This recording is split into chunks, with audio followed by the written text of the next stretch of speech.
C'est peut-être l'opéra le plus sulfureux de l'histoire. Une cour dépravée, une danse de la décollation et un macabre baiser, c'est tout le sel de Salomé. L'œuvre disruptive de Richard Strauss qui a semé autant de scandales sur son passage que de voiles aux pieds de son héroïne. Ensorcelante et cruelle tentatrice issue des noces décadentes d'Eros et de Thanatos, Salomé est la femme fatale la plus célèbre de l'histoire de l'art, un symbole de débauche mais aussi de révolte d'une insolente provocatrice qui, en faisant tournoyer son corps destructeur, a envoyé valser le pouvoir. Du 9 au 28 mai, c'est au tour de la metteuse en scène Lydia Steyer de se frotter de nouveau au soufre de Salomé dans une mise en scène choc extrême qui transporte la cour du roi Hérode dans une bacchanale post-apocalyptique où brille l'astre blanc de son héroïne, martyr nihiliste qui se venge d'une société corrompue jusqu'à l'os. Nos futurs au pays de Salomé, alors sortez vos blousons de cuir, le chaos est en marche.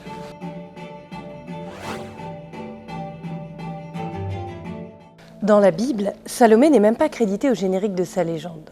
En effet, la danseuse aux 7 voiles n'apparaît dans les évangiles que comme la fille d'Hérodiade, du nom de l'implacable souveraine de Judée, dont elle est l'instrument de vengeance. Privée de patronyme, elle est une figurante dans ce drame incestueux que domine tout entière sa mère, l'ambitieuse Hérodiade qui, par appétit de pouvoir, a quitté son époux et oncle Hérode Boétos pour épouser le demi-frère de ce dernier, Hérode Antipas. Dénoncée pour immoralité par Jean-Baptiste, c'est grâce au charme de Salomé que la reine courroucée parviendra à se venger de l'insolent prophète. Car, électrisé par le corps de sa belle-fille mineure, le roi Hérode lui a ordonné de danser pour lui et sa cour en échange de l'exaucement d'un de ses souhaits. Je te donnerai tout ce que tu voudras, supplie le souverain, et l'obéissante adolescente de répondre, soufflée par sa mère, donne-moi sur un plateau la tête de Jean-Baptiste.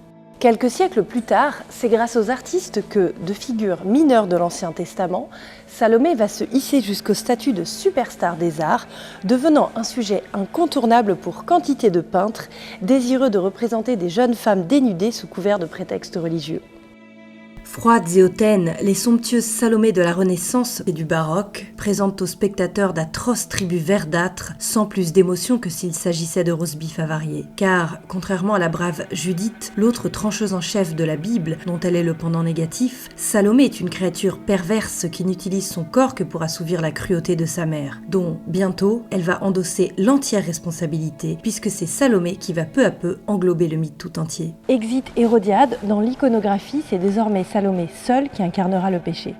I think my initial thought on Salome was slightly more traditional in the sense that she was this young girl in a more or less a less crazy environment, but still quite crazy, but not as off as this. I also thought the dance would be a dance. I have seen it, more towards the beauty rather than the opposite.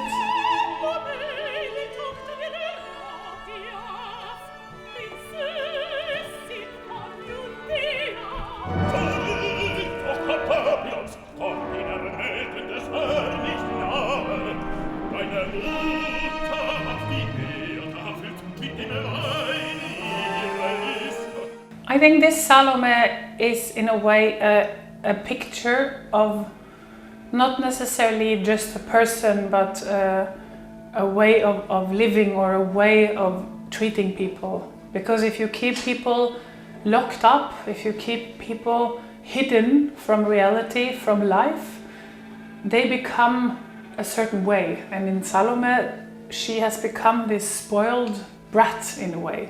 She's not trained in society.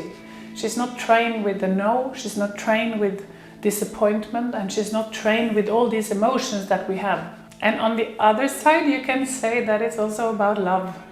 This woman, this girl, she doesn't know what love is until she sees Johannan. That is so overwhelming for her. This longing, I think, is something that people can recognize.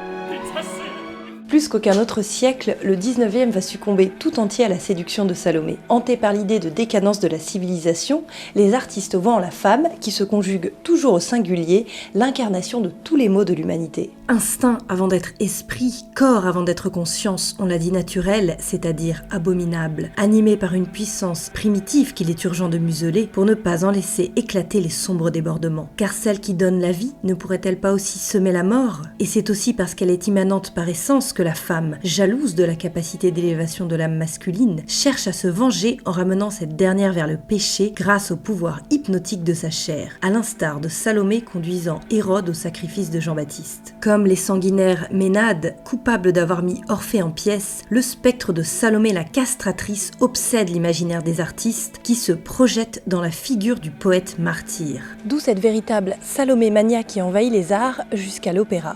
Tout à la fois fascinés et effrayés par la menace sourde de l'inconscient féminin, les artistes de la fin de siècle vont faire surgir de leurs plumes ou de leurs pinceaux quantité de redoutables séductrices, une déferlante de femmes fatales menée par la sadique Salomé, leur figure de proue. Personnification du mal et du désir de commettre le mal, c'est parce qu'elle incarne la tentatrice ultime que Salomé va devenir l'idole des décadents. Déité symbolique de l'indestructible luxure, déesse de l'immortelle hystérie, elle est pour Huysmans, fascinée par les tableaux de Gustave Moreau, une bête monstrueuse, indifférente, irresponsable, insensible, empoisonnant, de même que l'Hélène antique, tout ce qui l'approche, tout ce qui la voit, tout ce qu'elle touche. À l'instar de Méduse, malheur à qui la regarde. It's my first Salome, and that is very scary. It's like most intense singing I have done. I mean, it's not so long. I mean, there are other operas that are much longer, but it's a lot of singing, and it's slightly difficult from time to time, or very difficult. And that has taken me a long time to get into my voice. I said to the conductor when we met that I want to be on it. I want to be with you instead of just hanging after and keeping up with him, so I hope I will get there in the end.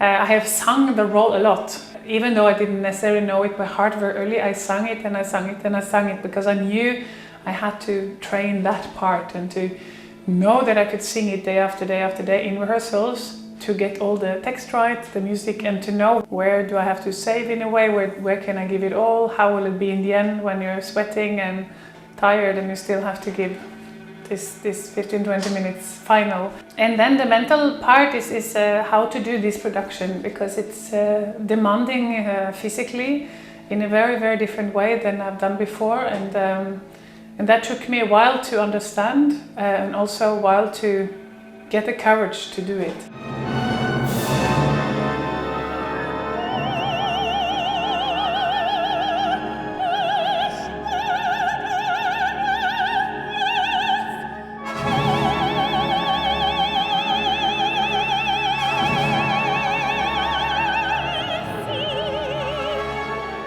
Dans le sillage de Flaubert et de Huysmans, au tournant du XIXe siècle, c'est au tour d'un autre écrivain d'entrer dans la danse de Salomé, le Britannique Oscar Wilde, déjà auréolé de controverses. En 1893, lorsque le dandy décadent fait paraître sa version du drame biblique, rédigé en français et illustré par Aubrey Beardsley, c'est à l'actrice Sarah Bernhardt qu'il pense pour le rôle de la princesse juive au coup de rein meurtrier. Reprenant une tradition médiévale apparue au XIe siècle, Wilde fait de Salomé une vierge perverse amoureuse de son martyr, un parfum d'érotisme morbide qui s'inscrit parfaitement dans l'air du temps de cette fin de siècle hantée par le romantisme noir. Hélas, lorsque la pièce est jouée 2 ans plus tard, Wilde est déjà en prison, condamné pour son homosexualité, et la divine a préféré s'éloigner du scandale. Cela n'empêchera pas cette Salomé symboliste de se frayer un chemin dans les avant-gardes, au point d'inspirer 10 ans plus tard au compositeur Richard Strauss le livret d'un nouvel opéra. Sans prologue, d'une durée qui annonce le cinéma, son Salomé est une œuvre nerveuse, où pointent déjà les accents stridents de l'expressionnisme.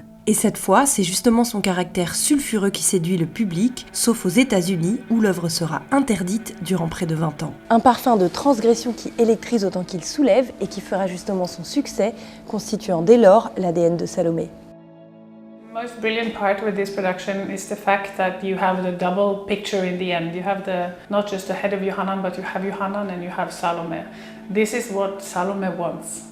if she had been able to think a bit further, you know, if she hadn't had the situation that she went through, if she didn't think about revenge or getting what I want, maybe she would have said, give me the body of Johannan, give me Johannan, lock us up in a room and maybe I'll convince him to love me, you know. She dreams of having him, his entire body, his entire being, and she dreams of being kissed back. I mean, it's not just about I have kissed you, but please kiss me back. And I think that is this beautiful picture in the end, because they are both dead. They are both, in a way, they lost.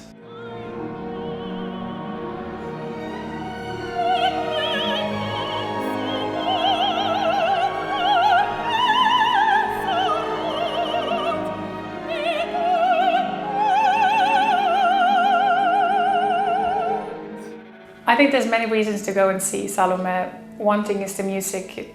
That's the first and foremost, the most important thing. It's absolutely amazing. It's amazing singers, lovely orchestra and conductor, and that is for me the key reason I do this.